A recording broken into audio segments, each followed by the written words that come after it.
جب میں دعوت اسلامی میں نہیں تھا تب بھی میرے گھر میں میری برتھ ڈے منائی جاتی تھی اور مجھے اس کا ماحول پتا ہے. میں جب دعوت اسلامی میں نہیں تھا تو میرا کہاں اٹھنا بیٹھنا تھا مجھے پتا ہے. میں جب دعوت اسلامی میں نہیں تھا 31 دسمبر کیسے مناتے تھے یہ مجھے پتا ہے. نیو ایئر نائٹ ٹھیک ہے. جب میں دعوت اسلامی میں نہیں تھا تب بھی میں شادیوں میں نے شرکت کی, مجھے پتا ہے کیسے کرتا تھا. تو یہ چند مثالیں دی ہیں. یہ جو مجھے میرا پتا ہے نا, اس طرح میرے جیسے ہزاروں اسلامی بھائیوں کو پتا ہے کہ وہ ماحول میں آنے سے پہلے کیا تھے, لیکن آخر کیا وجہ ہے کہ آج وہ ہزاروں وہ کام نہیں کر رہے جو کر رہے تھے. That means it can be change. یہ چینج کیا جا سکتا ہے اور چینج کیا گیا ہے.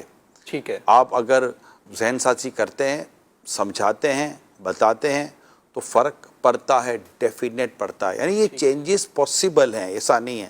ہم یہاں اپنے اعتکاف کو دیکھتے ہیں, دعوت اسلامی کا جو ہوتا ہے تو چونکہ پلیٹ صاف کرنا, تھال صاف کرنا اور کھانا ضائع ہونے سے بچانے کا ہمارا ایک پرانا ایک مزاج شروع سے چلا آ رہا, میرے سنت بھی دیتے رہے. اب 2-4 دنوں تک تو معتکفین کا بڑا عجیب و غریب حال ہوتا ہے. کھانے کے ضائع ہونے کو روکنا بڑا یہ بہت بڑا ٹاسک ہے. لیکن میں دیکھتا ہوں کہ 2-4-6 دنوں کے اندر ہی اسلامی بھائی تھال صاف کر کے دکھا رہے ہوتے ہیں کہ ہم نے تھال صاف کیا, دھو کر پینے تک کی چیزیں ہمیں نظر آتی ہیں. تو ودن اے ویک, صحیح, ودن اے ویک, یعنی کہ 15 سال کی عادتوں کو 5 سے 6 دنوں میں تبدیل کرنے کے واقعات میں نے دیکھے. اچھا یہ میں نے نہیں دیکھے, میڈیا کے ذریعے یہ ہزاروں لاکھوں عاشقان رسول اپنے گھروں میں بیٹھ کر دیکھیں جو ہم بتاتے ہیں. صحیح. تو یہ چینجز لائی جا سکتی ہے. یہ جو جملہ ہے نا یار, کچھ نہیں ہو سکتا. مہربانی کر کے یہ جملہ اپنی ڈکشنری سے نکال دیں یار, کوئی فرق نہیں پڑے گا. بھائی کیوں فرق نہیں پڑے گا؟ آپ ٹرائی تو کریں, آپ تو کوشش کریں نا.